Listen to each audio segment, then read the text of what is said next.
এই যে গাইস করলা ভাজি হয়ে গিয়েছে, ধনিয়া পাতা দিয়ে দিয়েছি। এখানে বোয়াল মাছ রান্না করবো আলু দিয়ে। এখন মাছটা ভাজা বসিয়ে দিচ্ছি।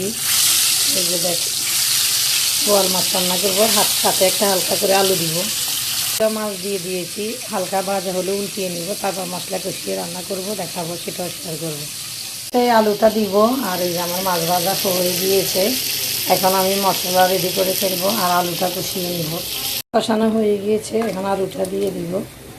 আলুটা কষানো হয়ে গিয়ে তারপর মাছটা দিয়ে দিব।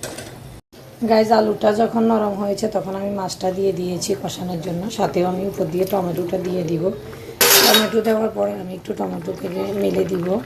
এই যে তারপর আমার মাছটা কষানো হলে একটু জল দিয়ে দিব, তারপর ধনিয়া দিয়ে। আমার মাছের তরকারিটা হয়ে গিয়েছে, ধনিয়া পাতা দিয়ে নামিয়ে নেব।